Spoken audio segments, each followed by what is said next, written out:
Hello everybody, this is King Tut here, and welcome to another Electronics 101 tutorial. Yes, it's been a long time. Don't worry, I didn't quit because of some comments or whatnot. Don't worry, I learn as I go. And hey, if there's anything you would like to say, if there's anything that you'd like to debunk or correct me, please let me know in the comments below. Also, if you're on YouTube and this is the first time you're seeing this video, please be sure to like and subscribe. And if you're on Odyssey, um, you click on the fire button and click on follow. So follow me on Odyssey. So in this tutorial, I'll teach you guys capacitor. So what is a capacitor? A capacitor is a component that stores charge. That's what it is.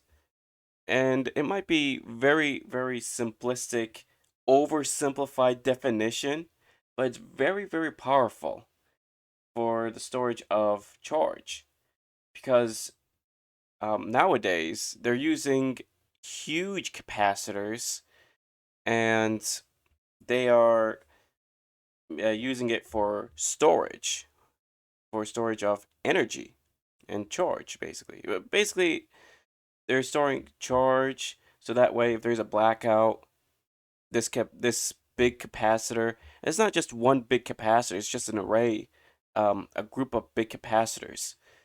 They could actually act as a generator and generate electricity there. So this is basically what a capacitor looks like. So this is the big capacitor I talked about, and it might come in many kinds. So you might see the cylinder type.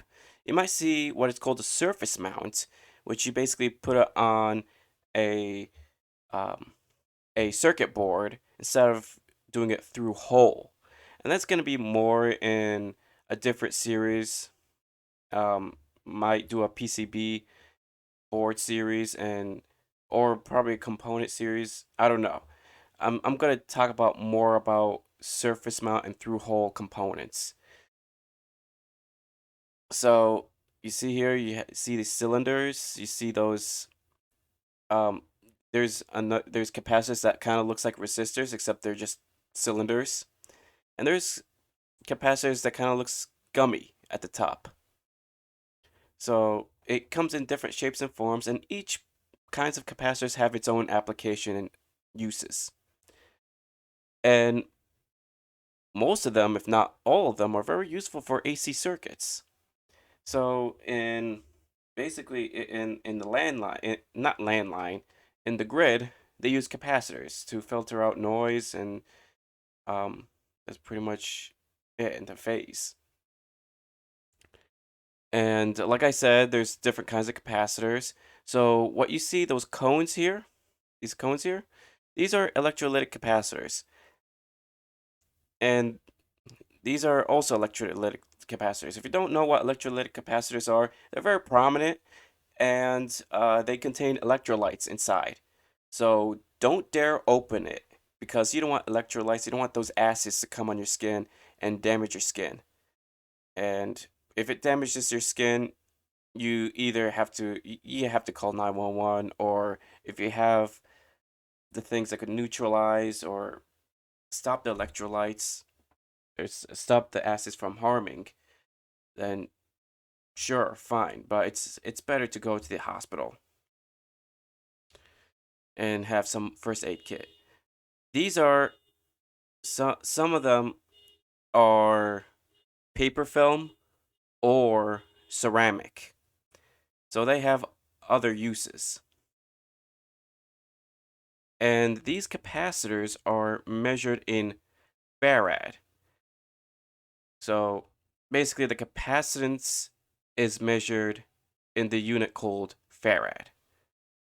And most of it, if not all, has a dipole material. So the electrolytes, the ceramic that I talked about, these are dipole material. And I'll get into that later on. And it discharges, so when the device shuts off, if the battery stops working, this thing discharges, and if it's connected correctly. The symbols for capacitor, there are two kinds of the symbols of capacitor. So you have what is called just a regular capacitor, which is basically this part. Oh, whoops. And you have the polarized capacitor. So like the LED, you have to put in the positive words where the positive part of the battery goes, and the negative part where the negative part of the battery goes, or the negative battery is. And placing it is very important when it comes to capacitor, because if you place it wrong and you're working with high voltage, or you're making, say, power supply, which is a voltage source, the capacitor will blow up. Well, not this part. It'll burn if you're using this kind, the ceramic and the paper film. But if you're using electrolytic capacitors, they are basically they're gonna blow up or melt or both, and you don't want that to blow up. It's just not good. All right. So this is the capacitance equation. So the capacitance equation is basically the capacitance equals charge divided by volts, where so C is the capacitance, Q is the charge, and I didn't put in the units. I think they're like joules per whatever it is. It's very complicated. I'll fix this one before I upload it. So it's 1.6 times 10 to the negative 19. That's basically default for electrons or proton. Well, protons, you actually put positive 1.6 times 10 to the negative 19, whereas electrons, you put negative. But we're not going to worry about it. We're going to use the conventional, method where electrons, where electricity goes from the positive to the negative. And V is voltage, so the amount of voltage you have. So this is constant, and so does voltage. Voltage is constant. Also, there's another equation. So you have capacitance equal permittivity, or permittivity of free space, or so I'll get that in a bit, what this is, times area over the distance between the two plates. And it's not just any area, it's a surface area of the plates. So you might think that this part, it kind of looks like a wire. And yeah, you're kind of right. You're kind of right, but it's like different kinds of capacitors are manufactured different and are experimented different. So I'm gonna do a deep dive of the capacitor in my component series. So the permittivity of free space, well, what this is basically dielectric constants. So let's just say we have air. It's gonna be 0.0088 nanofarad per meter. So that's only if there's no dielectric material and it's only air. If you have other dielectric material, well, the value is going to change, and you'll have to Google search the dielectric constants for certain materials, say ceramic, electrolytes, or paper film, so on and so forth, or even solid states. So this is the anatomy of the capacitor. This is basically the ideal look of the capacitor, but in reality, when capacitors, say electrolytic capacitors, are being manufactured, that does not look like this. It's basically metal sheet being wrapped around the electrolyte. So basically, in the middle, that's a dielectric with permittivity. It's basically a dielectric material. The distance between these two plates and the charge between the two plates are being stored. So if you haven't noticed, the positive charge goes here and the negative charge goes here. That creates an electric field if it's free air. With dielectric, yes, it still does it, but it creates dipoles, which it's its charge is basically the polar opposite of the charge that is shown on the plates. So there's positive on the left and negative on the right. The dipole would be negative on the left and positive on the right. So how actually a capacitor work? Well, when a capacitor is fully charged, the current stops flowing. When the current stops flowing, um, it just either moves on to another circuit or it just nothing works. Just, if you only have if you only have capacitor in parallel of the voltage source, it's just nothing's gonna work. It's just the current is gonna stop.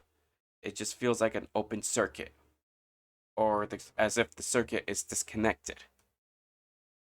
If you have a if you have a capacitor connected in parallel of the LED with the resistance with it, it's gonna discharge. It's gonna discharge when you disconnected it.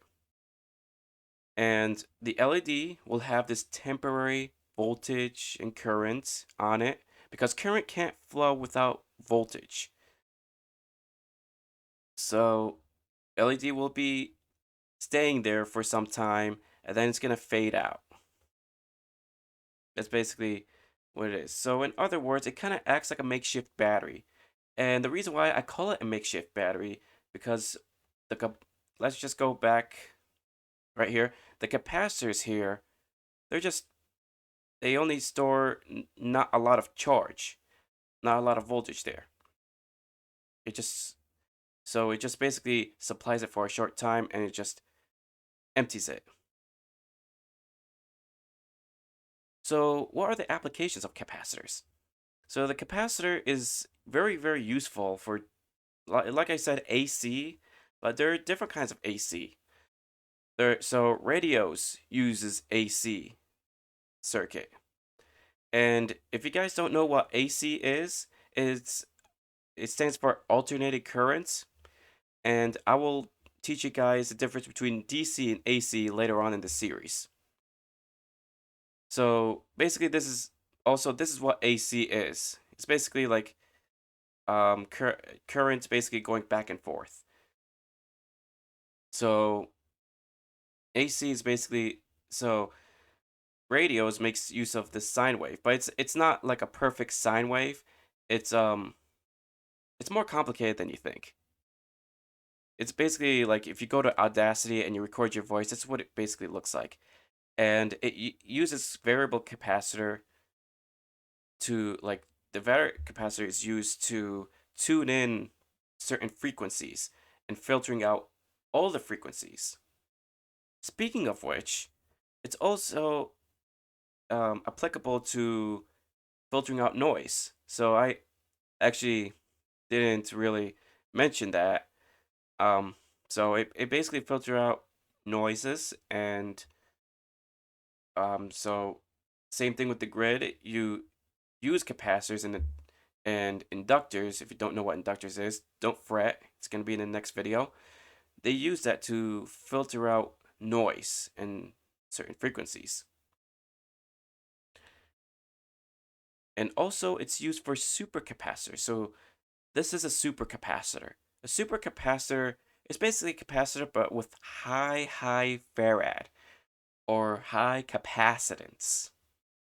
So it's it's amazing that like we've reached at this point that we could actually have supercapacitors act like generators or batteries. And it's really great because it gets you could use say microgrid or like renewable energy to store some voltage and power into the capacitor.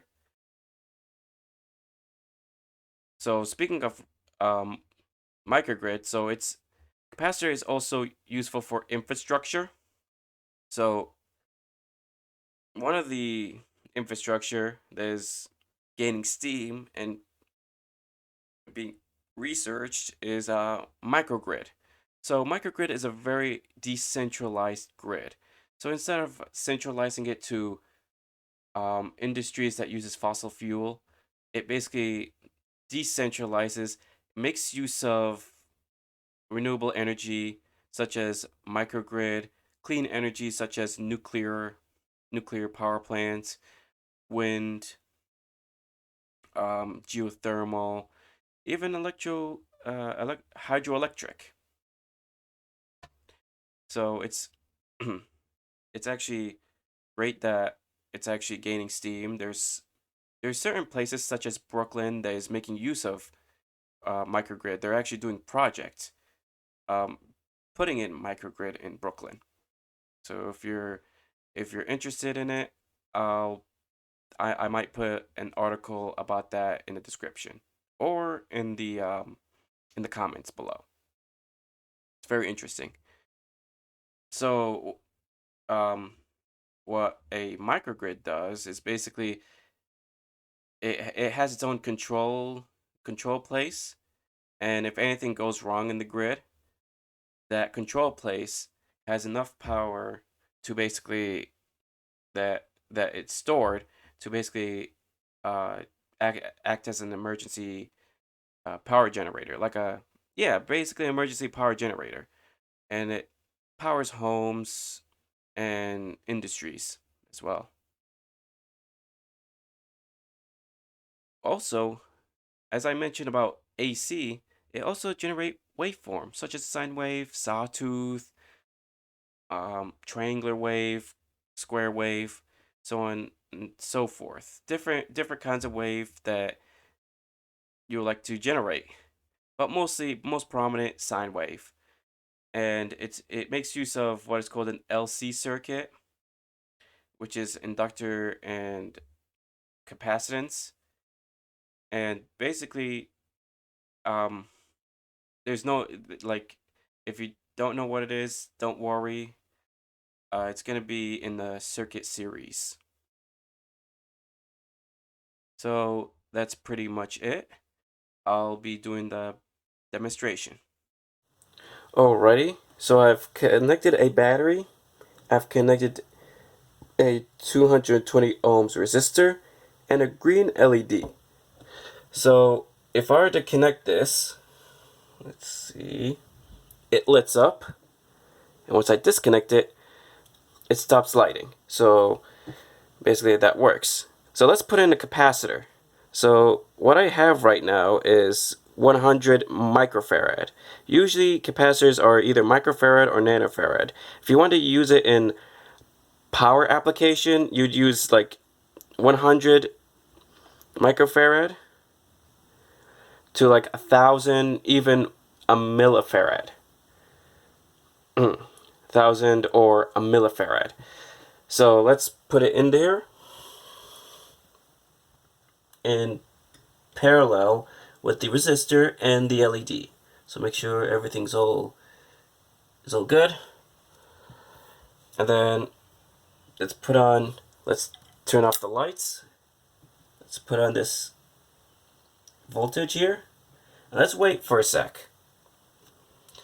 Because what it does here, the electricity coming out of this battery not only goes to the resistor and the LED and back to the battery, it also goes to the capacitor and it charges up the capacitor. So once I take it out, you see this fade effect. So let's do this again. Let me. It charges up the capacitor, and then it fades. So the time that I didn't put in the capacitor, it basically lights up, and when I take it off, it basically stops shut off automatically. But when I put in the capacitor, the LED fades because the capacitor is discharging towards the resistor and the LED and back. But unlike the battery, the capacitor doesn't have as much voltage and as much current as the battery. So I hope this is helpful, and thank you so much for watching, and I'll see you next time. Bye.